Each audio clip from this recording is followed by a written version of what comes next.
President Trump signs a new executive order to protect people like you and me and Melania from political pressure and debanking. Congresswoman Jasmine Crockett's staff comes forward and says she's an awful human being and they hate working for her. Former House Speaker Nancy Pelosi admits publicly she wants to trans children and calls it the kind thing to do. She seeks to roll this out on a national level. And billionaire George Soros is under investigation for another crime on top of being forced to testify to his relationship with Jeffrey Epstein. Thank you guys so much for liking and sharing these videos. It really helps me out. So let's jump right into the news. President Donald Trump has just signed two executive orders aimed at expanding financial access and investment opportunity. The first order, titled Guaranteeing Fair Banking for All Americans, bans politically motivated debanking by preventing federal regulators from supporting policies that deny banking services based on political or religious beliefs or even business activities. It eliminates the use of reputational risk as a justification for these denials, requires smaller financial institutions to restore access for impacted customers, and instructs Treasury Secretary Scott Bessent to explore countermeasures, including possible legislation. Now, regulators are also directed to review the banks and their past violations and impose fines or refer them to the Attorney General if litigation is required. Now, as you know, many conservatives and content creators and past Trump administration employees, even Barron and First Lady Melania Trump, were debanked. Their bank accounts were shut off, relationships ended, money removed because of Biden and political pressure. So that is over. Can you imagine if Donald Trump ordered Joe Biden's bank accounts closed or Jill Biden's bank accounts closed?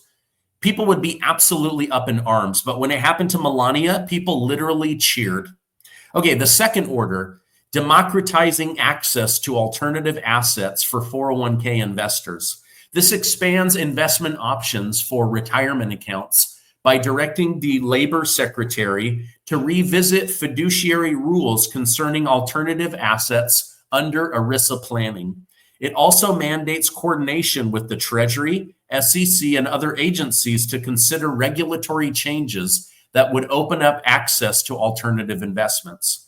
President Trump announced the two orders shortly after recognizing August 7th as Purple Heart Day during a ceremony in the East Room where over 100 people were in attendance.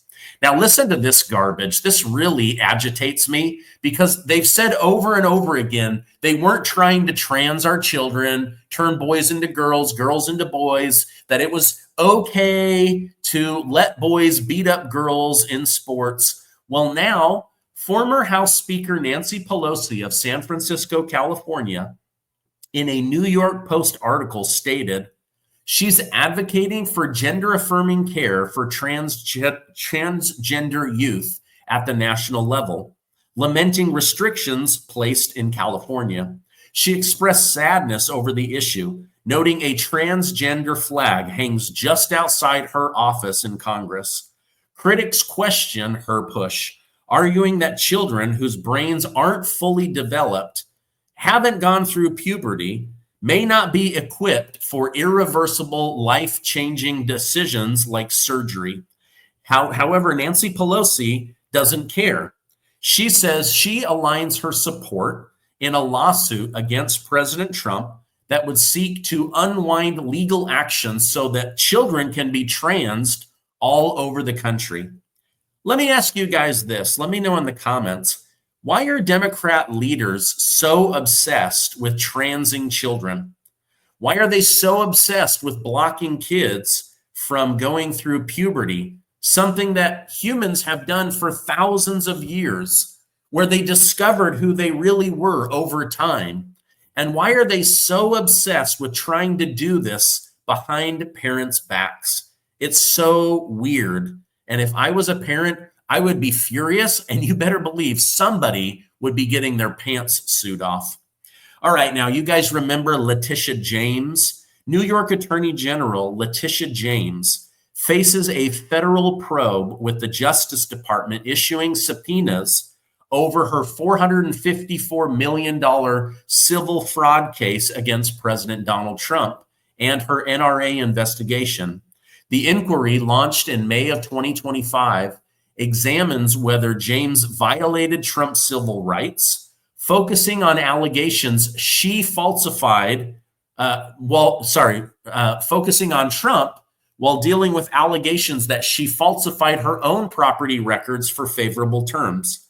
Trump supporters, including figures like Stephen Miller, argue this is justice for James' aggressive pursuit of Trump, his businesses and family, which they claim was politically motivated lawfare. James' 2022 lawsuit accused Trump of inflating asset values, leading to a hefty penalty before appealing. Attorney Abe Lowe calls the probe political retribution, but critics like George M3 on X assert James campaigned on targeting Trump, turning her office into a Get Trump crusade. This investigation, backed by FBI and U.S. Attorney John Scarone, signal accountability for what may be overreach, potentially undermining her credibility and exposing systemic bias. So she's being forced to come in and testify to Congress about her behavior. All right, now Trent Stagg, who I had on less than 1 week ago, shared that Attorney General Ken Paxton of Texas is officially investigating George Soros. It is believed that George Soros and his money played a part in helping Democrats to abandon their duty in Congress and flee the state of Texas to New York, as well as to Chicago and other places. So they are going to force him to come in, defend his position, and be questioned about why he used his influence and his money to help members of Congress in Texas to avoid their duty as a lawmaker. Pretty wild, right?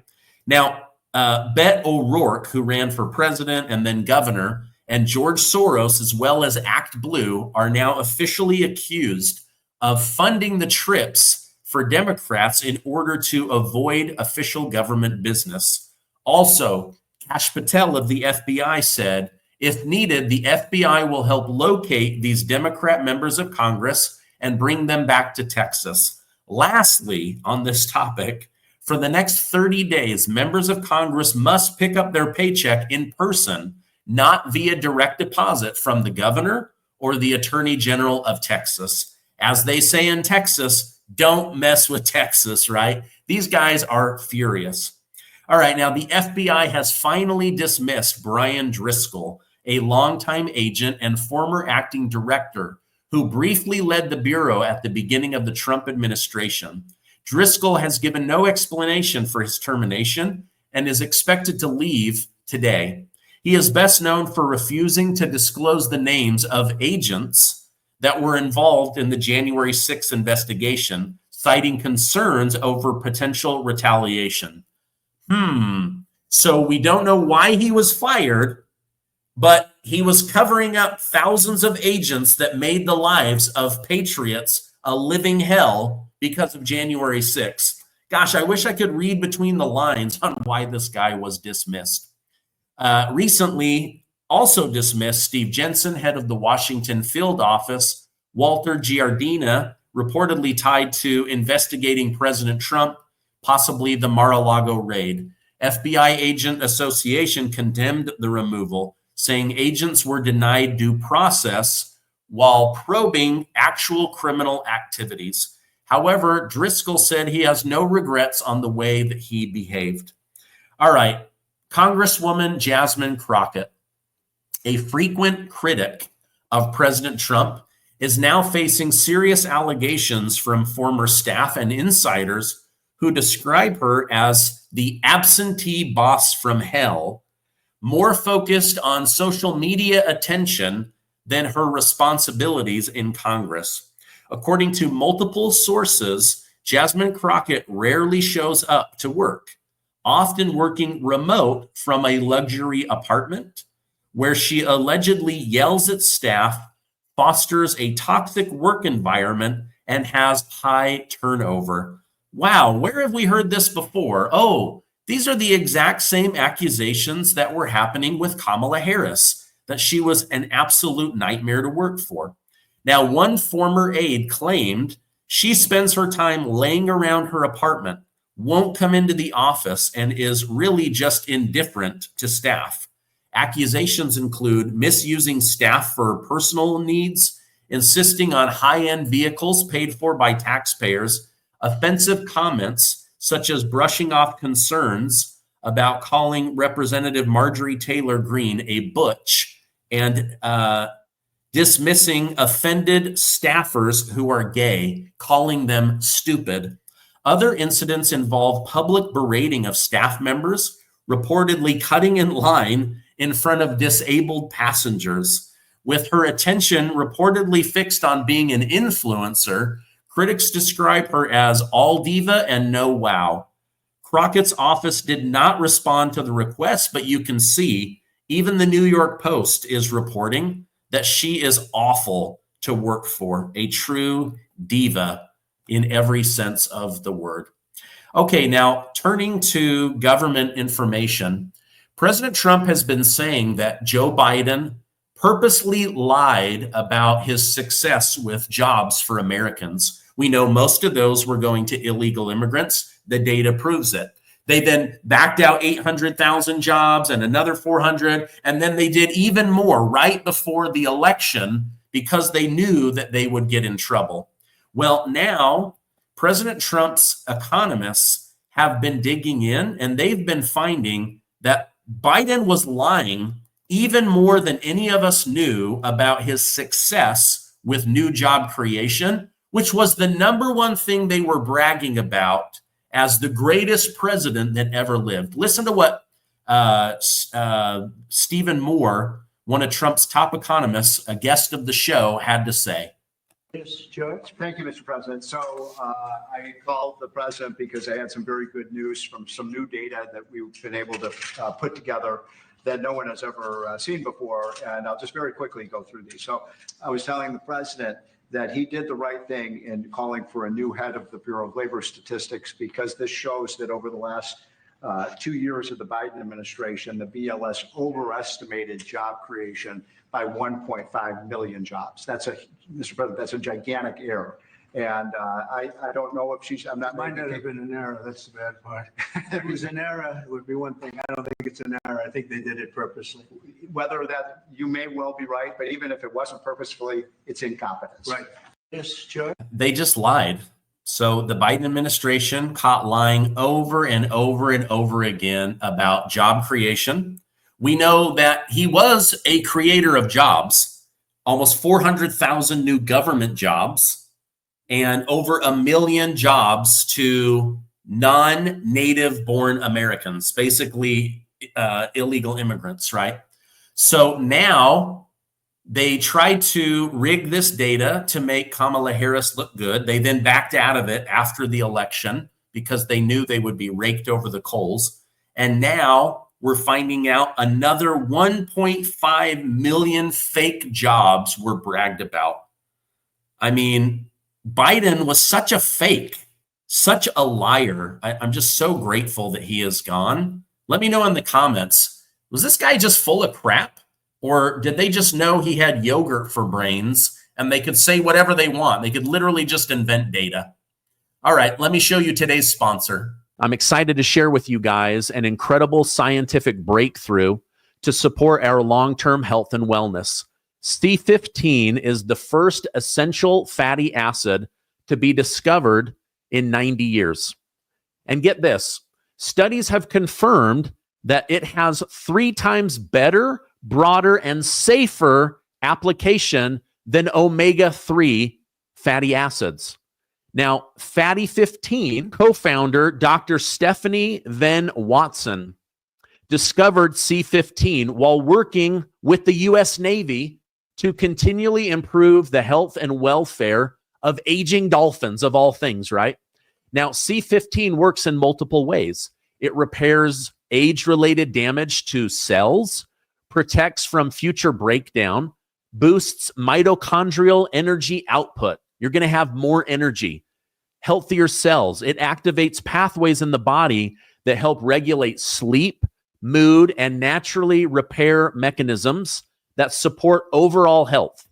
This functionality leads to a myriad of exciting benefits now and as we get older, namely improved metabolic, liver, and heart health, smoother functioning joints, deeper sleep, healthier hair, skin, and nails. You guys, this is so important. As you age, almost every doctor has told me to start taking fish oil pills in order to get the omega-3 in me, right? But now, fatty 15, through the Navy and medicine, they discovered something that is 3 times more powerful.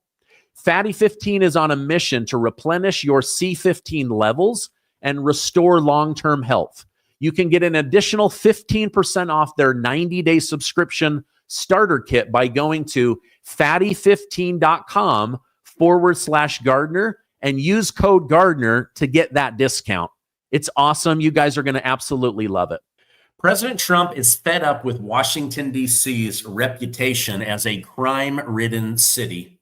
He has ordered federal law enforcement to now patrol high-traffic tourist areas and hotspots in marked units, aiming to restore order and safety. He argues the Capitol's crime sets a poor example for the nation and the world, leaves residents and tourists feeling unsafe. The move, dubbed the DC takeover, follows a 7-day operation that could extend, involving agencies like U.S. Park Police, FBI, and Capitol Police. Despite DC police data showing a 26% drop in violent crime, Trump's directive, part of making DC safe and beautiful again, signals a push towards federalizing control of the District of Columbia. Now, it wouldn't shock me if some of this data was also wrong based on the lies that are continually used to make President Trump look bad. In international news, the Trump administration has announced a $50 million reward for information leading to the arrest of Venezuelan President Nicolas Maduro, doubling the previous $25 million bounty set under the Biden administration and surpassing the original $15 million.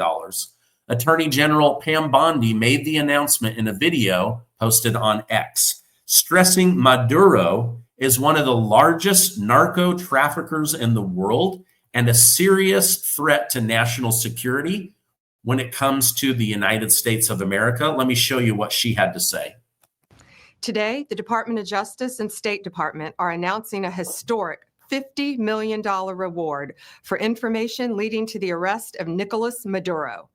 Maduro uses foreign terrorist organizations like TDA, Sinaloa, and Cartel of the Suns to bring deadly drugs and violence into our country. To date, the DEA has seized 30 tons of cocaine linked to Maduro and his associates, with nearly 7 tons linked to Maduro himself, which represents a primary source of income for the deadly cartels based in Venezuela and Mexico. Cocaine is often laced with fentanyl, resulting in the loss and destruction of countless American lives. The DOJ has seized over $700 million of Maduro-linked assets, including 2 private jets, 9 vehicles, and more. Yet Maduro's reign of terror continues. He is one of the largest narco traffickers in the world and a threat to our national security. Therefore, we've doubled his reward to $50 million.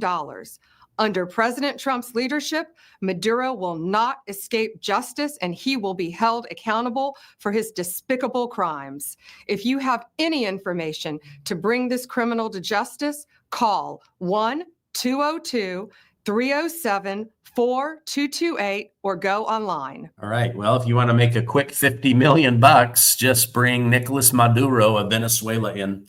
So I just thought that this guy was the president of Venezuela. I know that he was rigging elections on his behalf. In fact, last year, he promised President Trump that if they would leave him alone to run his country and his cartel, that he would actually prove that Joe Biden and the Democrats stole the 2020 election.